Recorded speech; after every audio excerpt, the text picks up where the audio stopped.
Assalamualaikum warahmatullahi wabarakatuh. Perkenalkan, nama saya Regina Samasabila, absen 26, kelas 10 IPS 2. Saya di sini akan menjelaskan rangkuman tentang teks hikayat dan teks negosiasi. Yang pertama adalah teks hikayat.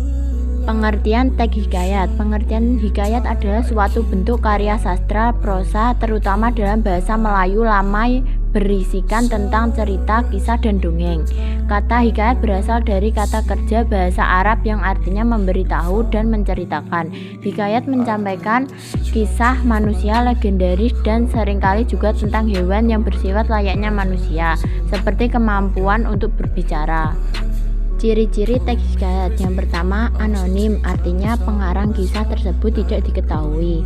Yang kedua, bersifat komunal, artinya kisah tersebut memiliki seluruh masyarakat. Yang ketiga, menggunakan bahasa klise atau kiasan yang dilebih-lebihkan. Yang keempat, menggunakan bahasa yang diulang-ulang. Yang kelima, bersifat tradisional, artinya melanjutkan budaya atau tradisi yang dinilai baik. Yang keenam, bersifat didaktis, yang artinya membuat tentang pendidikan. Unsur-unsur teks hikayat. Yang pertama, tema, yakni menunjukkan gagasan, ide, atau definisi yang mendasari cerita tersebut. Yang kedua, latar, merupakan latar belakang, tempat, suasana, serta waktu yang dipaparkan dalam cerita hikayat.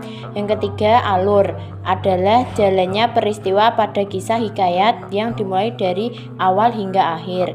Yang keempat, amanat, merupakan pesan yang tersirat ataupun tersurat dalam kisah hikayat. Yang kelima, tujuannya agar pembaca mengikuti sisi positif cerita tersebut. Yang keenam, tokoh merupakan pemeran pada cerita, di mana pemeran ini dibagi menjadi beberapa kategori seperti pemeran utama dan pemeran pendukung. Dan selanjutnya adalah teks negosiasi.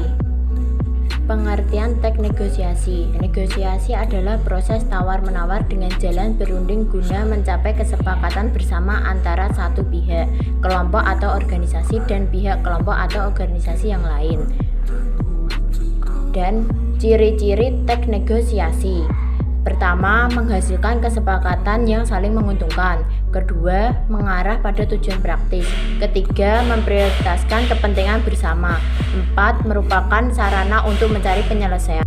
Tujuan teks negosiasi. Yang pertama, mencapai kesepakatan yang memiliki kesamaan persepsi, saling pengertian, dan persetujuan. Yang kedua, mencapai penyelesaian atau jalan keluar dari masalah yang dihadapi secara bersama. Yang ketiga, mencapai kondisi saling menguntungkan dan tidak ada yang dirugikan. Dan kaidah kebahasaan teks negosiasi, menggunakan bahasa santun.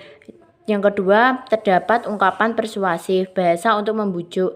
Yang ketiga, berisi pasangan tuturan. Yang keempat, kesepakatan yang dihasilkan tidak merugikan dua belah pihak.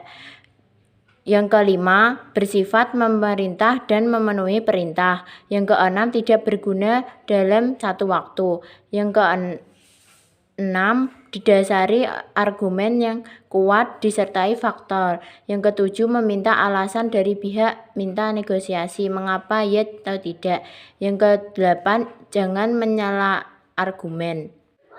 Sekian dan terima kasih. Wassalamualaikum warahmatullahi wabarakatuh.